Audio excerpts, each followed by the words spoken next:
Overflows. Sex, the unpolished diamond. This morning, moving from the regular talk on seven bodies and chakras, it is relevant to speak on sex, the unpolished diamond. Sex is the unpolished diamond. You have to polish it, process it to shine to its ultimate worth. This process of polishing the raw diamond is a spiritual journey. All problems that one faces, anger, chaos, misery, etc., are outcome of your ignorance. It explains that you have not yet learned the art to polish this raw diamond given to you by the existence as existential bioenergy or life force. If somebody gives you an unpolished, raw, uncut diamond, you may not even recognize that it is a diamond. Even the precious diamond in its raw state is worthless. Lust is that precious diamond. It has to be polished. It has to be understood. So, what is wrong in it? Love has to arise out of lust. And if you avoid lust, you will be avoiding the whole possibility of love itself.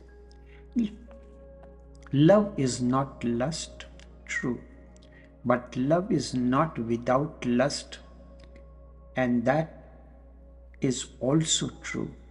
Love is higher than lust, yes, but if you destroy lust completely, you will destroy the every possibility of flower arising out of the mud. Love is the lotus, lust is the mud, and lotus arises out of it. And the process of lust transforming into lotus is awakening. Remember it. Otherwise, you will never attain to love. And if you have not attained to the lotus of love, you will miss the light of awakening. At the most, you can pretend that you have transcended lust, because without love, nobody can transcend lust. You can repress it. Repressed, it becomes more poisonous. It spreads into your whole system. It becomes toxic, and ultimately it destroys you. Lust transformed into love gives you a glow, a radiance. You start feeling light as if you can fly. You start gaining wings. With lust repressed, you become heavy as if you are carrying a weight, as if a big rock is hanging around your neck and it will drown you any moment. With lust repressed, you lose all possibilities to fly and soar high in the sky. With lust transformed into love, you have passed the test of the existence. You have been given a raw material to work, to be creative. Lust is that raw material. Remember, lust remains a problem for people who repress sex. Nothing else can happen because that whole energy repressed becomes a load and pulls you down. You move towards lower stages of the being. If love is arising out of lust, you start rising towards higher being. In the beginning, both happens simultaneously, but in the final analysis, it starts rising towards higher being.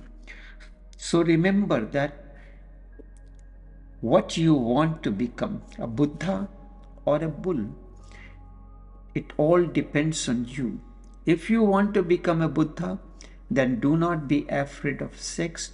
Move into it, know it well, because more and more alert you are about it, so that you can transcend.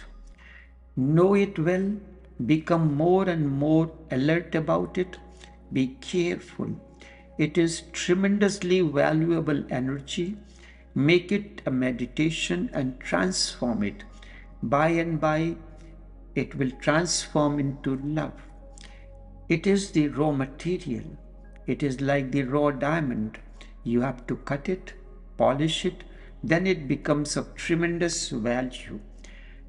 If somebody gives you an unpolished, raw, uncut diamond, you may not even recognize that it is a diamond.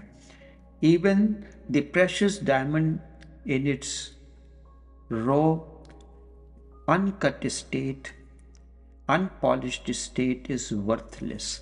Lust is a precious diamond. It has to be polished.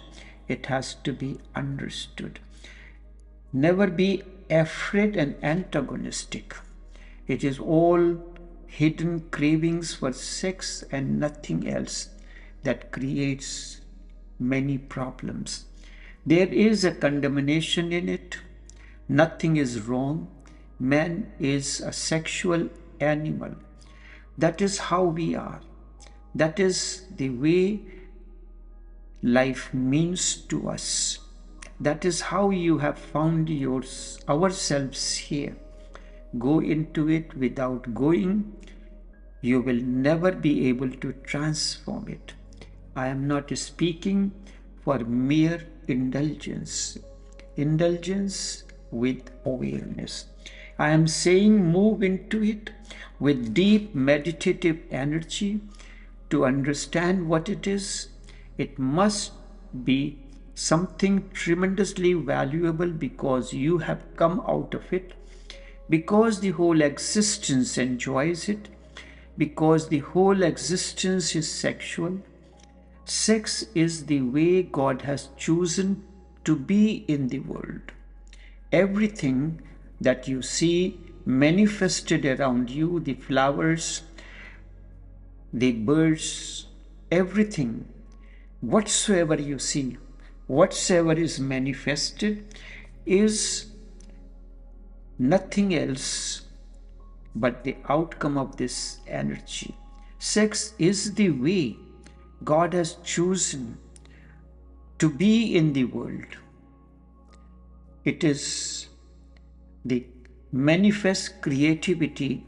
Sex is the manifest creativity that we see around. Notwithstanding that Christians go on saying that Jesus was born out of a virgin woman. That is all foolishness. They pretend that sex was not involved in the birth of Jesus. They are so afraid of sex that they create foolish stories like these, that Jesus was born out of Virgin Mary.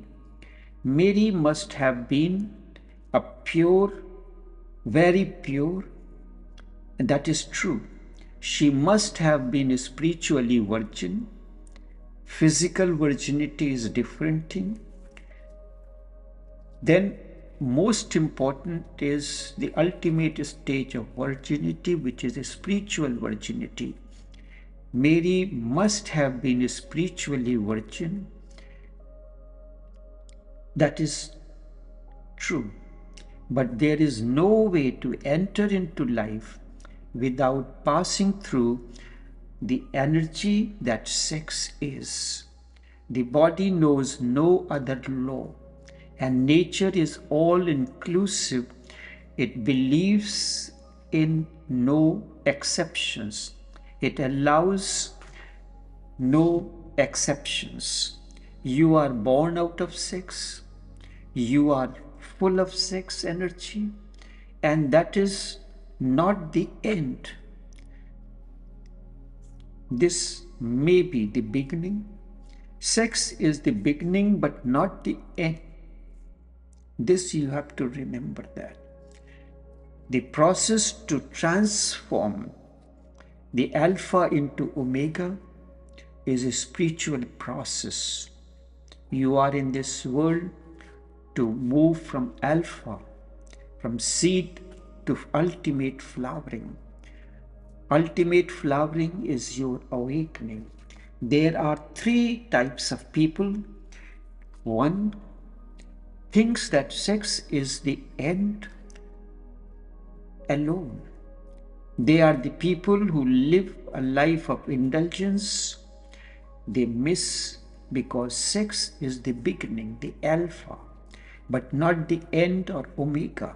Sex is the seed, not the ultimate flowering. It is the seed out of which lotus has to born. Then there are people who are against indulgence. They take the other, the opposite extreme. They do not want sex even to be the beginning. They negate it. So they start cutting it, negating it. They cut themselves, destroying it. They destroy themselves and thus wither away. Both are foolish attitudes, indulgence and cutting it off. There is the third possibility. This third possibility is transcendence, the possibility of the wise man who looks at life, who has no theories to enforce on life. Nothing he imposes, his own views on life, whether it is good or bad. It has been given to me. There must have been a reason for it. I must explore this. Who just tries to understand. He comes to see what sex is. He comes to know that sex is the beginning. This is the deep understanding in him. And this beginning the journey must continue to reach to the ultimate end, from alpha to omega, from seed to flower. He comes to see that sex is the beginning but not the end. Sex is just an opportunity to grow beyond it, but one has to pass through it in all its possibilities, all its dimensions, so that you can blossom into the lotus of awakening, and its radiance shines as light. This is the third possibility. This is transcendence. The possibility of the wise man who looks at it, who looks at life in all its possibilities, who has no theories to enforce on life, who just tries to understand, who comes to see that sex is the beginning, the alpha, not the omega. Sex is just an opportunity to go beyond it, but for this one has to pass through it. Enough for now.